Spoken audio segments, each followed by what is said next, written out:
Cotuit made the short trek across Barnstable today to face rival Hyannis for the second time in a row due to a rainout yesterday, looking for a win that would give them the outright division lead. As they did on Wednesday, the Harbour Hawks got on the board first, getting one run across off of a Hunter Goodman double to the fence that led to a close play at home in the first. But Cotuit's defense showed no chinks in their armor, as in the second inning Colton Kessler shed his mask and fired the ball down to second to catch a Hyannis runner stealing and end the inning.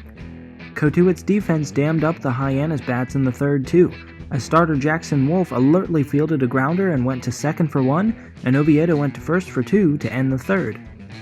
Cotuit also made sure the Hyannis lead wouldn't last either, as Joey Loperfido delivered a two-run no-doubter off his lumber that sailed 430 feet and flipped the tables of the game, giving Cotuit a 2-1 lead. However, Hyannis wouldn't bow down as they got two guys on base in the fourth, and then Brooks Carlson put a ball in play that ended up in an error that allowed Trevor Halver to score and tie the game up at 2-2.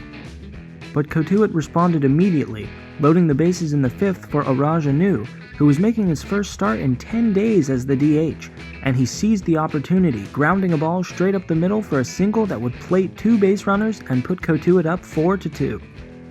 Cotuit wouldn't look back from there. In fact, they looked up, way up, as later in the fifth Parker Chambers connected on a pitch and sent it over the right field fence for a 3-run bomb that put Cotuit up 7-2. But Cotuit wasn't done taking advantage of the opportunity to hit bombs off a struggling Hyannis pitching staff. And of course, it was Nick Gonzalez who continued the trend as he flew a ball over the center field fence for a 2-run homer that put Cotuit up 9-2. Cotuit got one more across in the fifth on a wild pitch, and then they naturally went back to flashing their leather, which included a diving grab by Joey Loperfido in right in the sixth. And to end that inning, the infield turned two once again, on a play where Gonzalez barehanded the toss from Oviedo and threw on to first to get the runner. Hyannis would continue to do whatever they could to stay in this one, getting 2 runs back off of 3 singles in the 7th inning.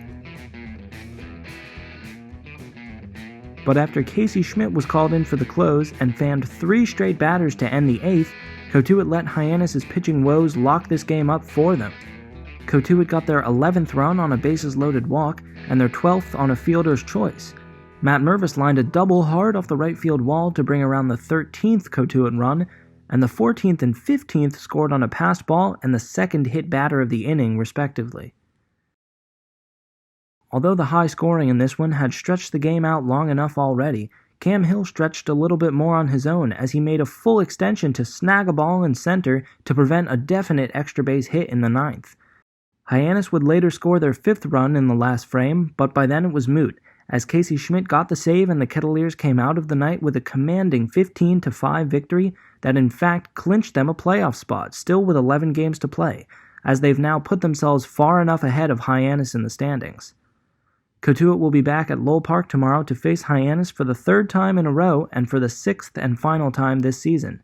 After today's game, we asked Coach Roberts for his thoughts on his pitchers and his sluggers' performances, and we talked to Joey Loperfido about his big night. Sending you now to those interviews and signing off for the Cotuit Kettleers, I'm Jacob Cohen. All right, Coach, big 15-5 win today. Just what are your overall thoughts and observations? Well, as I told the team after the game, I really appreciate how they interact with one another. They really compete. I can't say enough about their competitive nature, and that's not necessarily true with all athletes today. A lot of athletes are pampered quite a bit as they grow up and are told they're good no matter whether they're good or not. But I'm really appreciative of these young men. So I'm thankful for this team. I enjoy watching them play, and I certainly appreciate the way they played tonight. Great. Just thoughts on Jackson Wolf's performance tonight. Obviously a bit of a bounce-back performance from the last game. Well, he pitched tonight. He didn't just go throw. He pitched. He used his changeup some, particularly against righties. He could still use his curveball a little bit more, breaking ball against lefties a little bit. But it's 60 pitches he threw in those 4 innings. I thought he did a really nice job, and And so I like the fact that he bounced back and showed me that, that was kind of an aberration of a game. Yeah. And then your thoughts on Brereton's performance along with Casey to close it out. Well, Richard's always performed well for us this summer. He was really good for 2 innings, then he got 2 outs, and he hits the number 8 hitter and kind of backtracked a little bit there. And that's not Brereton to me. I'm not sure kind of what happened there, but very fortunate to be able to bring Casey. I love watching Casey pitch, and what a competitor he is. And so he picked us up again to close out the ball game. So all those guys did a very good job and gave us a chance to win. Loper, Fito, Chavers, and Gonzalez all went deep tonight. We've talked about it all year, your ability to go yard. Just how important is that, and how impressed are you with those guys? I'm very impressed. I really, and as a lot of you know me, I don't get impressed very easily at all. But I think, and I don't mind saying it, I think there's some pretty good baseball players on this club. I've got some good hand action. We certainly have some power, and I enjoy watching each one of them go to the plate and swing the bat the way they do, and we just want to keep swinging and see what happens. Great. All right, Joey Loper Fito here had a really big night. Just first of all, you took a pitch, I think, off your helmet or your neck. Are you feeling okay after that? Yeah, no, I'm good. It was just a backed up slider. It kind of just grazed the ear flap, but I'm all good. And then a diving catch. It was your second game starting in the outfield. How good is it to be able to play outfield and make an impact like that? Yeah, it feels good. Got a good read on the ball and just kind of been working in BP and early work out there. So just felt good. Felt good to get a little bit more comfortable out there. And then I don't know if you know this, but your bomb went 430 feet, 101 on the exit velocity. Probably one of the prettiest home runs we've seen all year. Just how great was it to hit that home run? Was there anything you saw early in the at-bat or in your first at-bat, or did teammates told you, or a scouting report that helped you?